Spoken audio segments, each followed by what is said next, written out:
This podcast contains strong language and mature themes. Listener discretion is advised.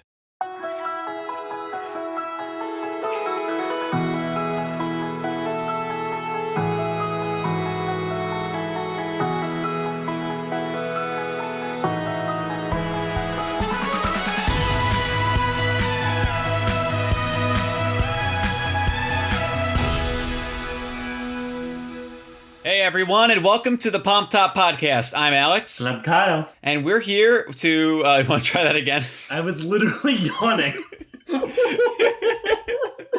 I think you started and I'm in the middle of the yawn. I'm like, no. Started again. Hey everyone, God damn.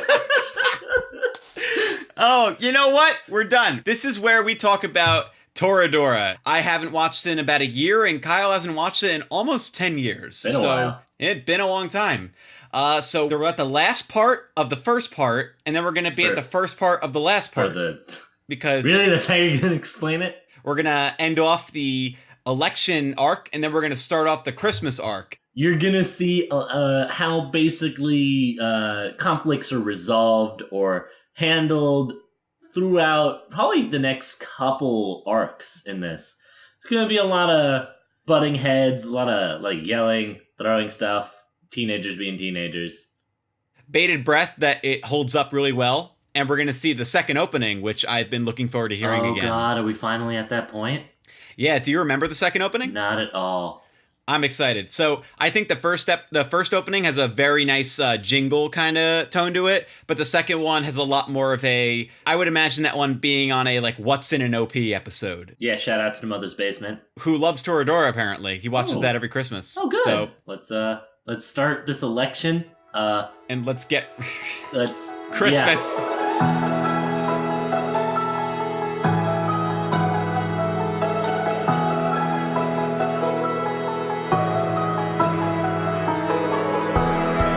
Guys, we're back from episode 16 and 17.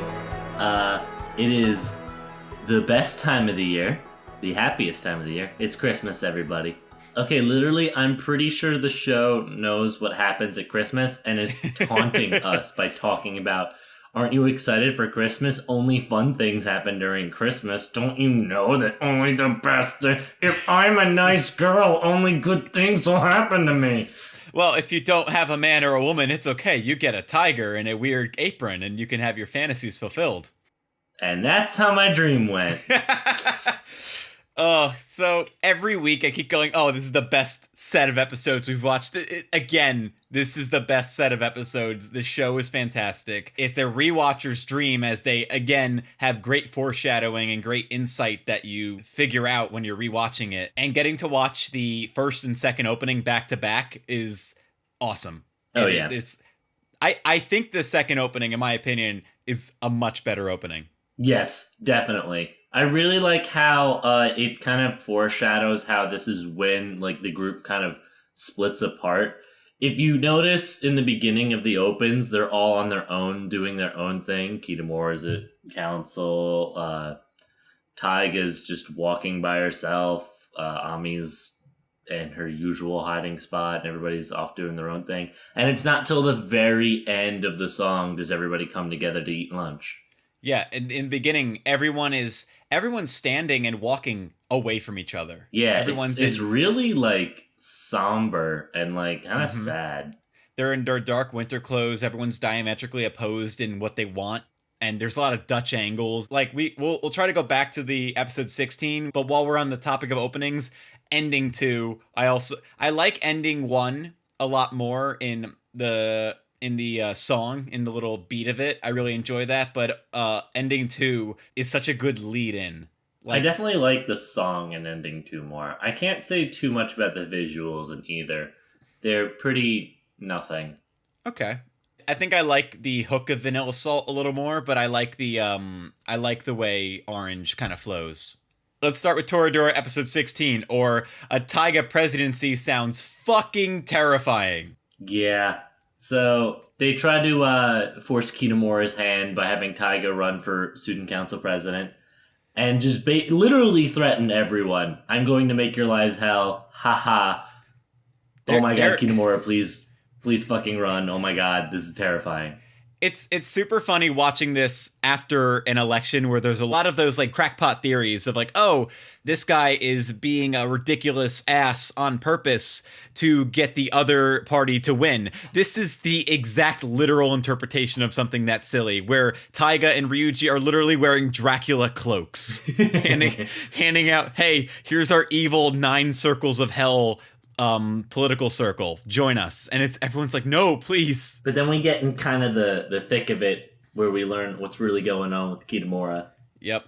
And how the student council president is handling the situation. Kano, the current president, is going to America, and Kitamura has this long-term crush on her, and he was never able to act on it. He was hoping that by like being president, she would accept his feelings. But it became really obvious when he realized how she felt, why he didn't want to run. Because he knew no matter how she felt, he was going to get rejected either way. And Kano, we always see as the big adult of the group. Turns out that she's also afraid of confronting her emotions. She doesn't want to think with her heart because she's afraid of making Kitamura force his hand into a bad situation where she doesn't... Can we talk about that fight? That fight was... So Kitamura runs... He ends up taking the presidency. Everyone kind of is like, please, you're the only one who can. Then he, on stage, confesses his love for Kano, who doesn't want Kitamura to really lose sight of his goals and kind of brushes him off and is like, that's a funny joke you did. And then Taiga flips out and attacks Kano in a classroom with this really well-animated, violent fight scene where they're pulling each other's hair, knocking each other into desks. And they both have swords. They both have boken swords. Hey, Kendo Club guy, give me your sword. Okay.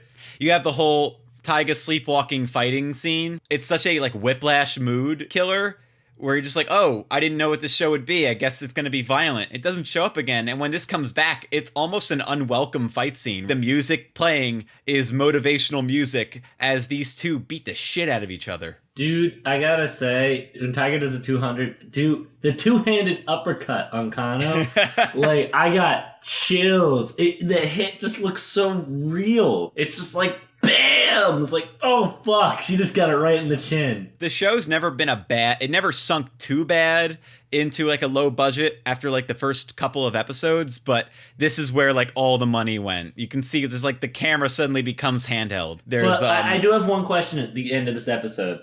Does Taiga always have her sword on her back? Yes, he pulls it from behind her very long hair. I mean, listen, you can pull the anime staple of hammer space, that's fine, but when you actually try to explain it as, I've been hiding a sword in my uniform for just this occasion, that shit don't fly. It does kind of add into the scenes where Ryuji will walk in and like the desks will be torn asunder. You're just like, oh, Taiga's had the sword on her the entire time. Yep. We never actually we get why Kano has a sword. We never learn why Taiga has a sword. True. Prequel? Maybe. There's not too much to say on that episode that isn't already said, where it's great to see. I have one more thing. Coming off of that episode, I'd be like, wow, that was a really good episode. There's no way they can top this episode like right away. And then I forgot how strong they are at starting arcs. Oh, you mean I'm so silly. I wrote it on my notes. I wrote, oh, great, it's the photo scene. The photos from the previous episode of, like, at the Culture Festival, they find Taiga's student handbook, and it has a photo of her and Kitamura from the Culture Festival. And someone goes, oh, look, it's obvious she loves him, and Minarine overhears it and displays a very overt, unmistakable, defeating shrug of shoulders. Or raising of shoulders, actually. She's kind of defensive. And then there's another photo underneath it, but before we can actually see that, Ami takes the handbook, walks over to Minarine and goes, now you don't have to feel guilty. And that's the end of that scene, and that's like the beginning of part 2. So the worst part about this is, because it's been so long, I forget the context to that conversation. That's fine. I think I think I know what it means. I definitely remember certain aspects of it, but I want to see that whole lead in again, because going a bit into episode 17, Minarine is definitely not herself. Yeah. I mean, she does kind of show up wearing the bald cap again, singing. We still haven't gotten the final pieces to Minarine. They don't come until the very end. The theme of part 2 is people don't want things to change, but things change. From the literal point of Taiga's been suspended for 2 weeks, comes back and everything has changed. Kitamura has his heart broken, so now he's the patron saint of broken hearts. And he does radio DJing about broken hearts. To the characters are interested in Taiga, and there's girls trying to make moves on Kitamura. Yasu is now talking with a weird jazz beat country hip hop. It's a weird accent. Like, everything's changed. All the kids are doing the hippity hop and doing the bouncity bounce. I really want to know what the Japanese version of that is. I should have done my research. And they do that shit with their eyes like this. Yeah, there's weird shit going on. It's frickety frack, yo. But is that why he says that at the end of the episode? Yes, that's exactly why he says it. Winter time's coming. Everyone's kind of changing. Even Taiga's changing. At the end of the episode, there's a last-ditch effort. Ryuji is like, friends, the two guys try to get Kitamura and Taiga together. And there's a sudden shift in emotion between Taiga and Ryuji. Maybe things are different. Things are different. Oh, shit. We haven't gotten to the I want things to stay the same part yet, but nothing's solid anymore. Everything's kind of liquid. Brother, it's Christmas. Did you have your weird, sexy fantasy about every cast member yet? Why was Ryuji the tiger for like half a sec? I'm not going to try to make sense of that scene. It was really weird. That gave me Chiyo's dad vibes. Do you think Taiga's character is weakened by her being cheerful? Not at all. Okay. All right. Here's why I think Taiga is different in these episodes. Of course, like, Taiga, I'm sure thinks she did the right thing with the student council president.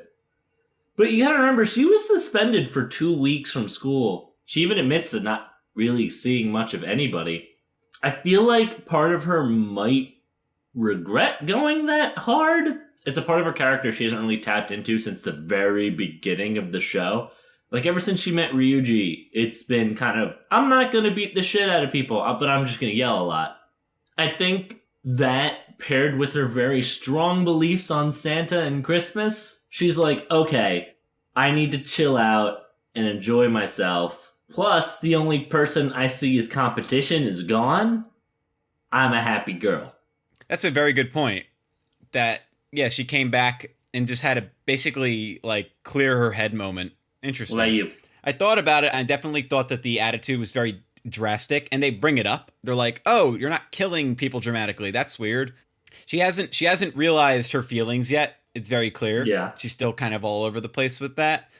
But it's definitely a moment of I'm angry all the time. This is the one time where I can kind of force happiness. And also, if we want to go for a very clear black and white tone, it's she still kind of has this young belief on Santa. Yeah. Like, she's trying to be a patron saint for broken hearts. And it's like, hey, Ryuji, I'll help you in Minarine. And she keeps asking, do I look like an angel? Do I look like a Buddhist? I think was one of them. She really cares about what people think about her right now. And so I think your opinion really fits with that. Also, she came back to prostration. Kitamura has become the side character now. Kitamura was naked again. Had off-screen development, is now the goofy side character to end all goofy side characters. The goofy side character we needed but didn't want. Everyone's in a drastic spot. And what a great time, especially seeing as what episodes are coming up.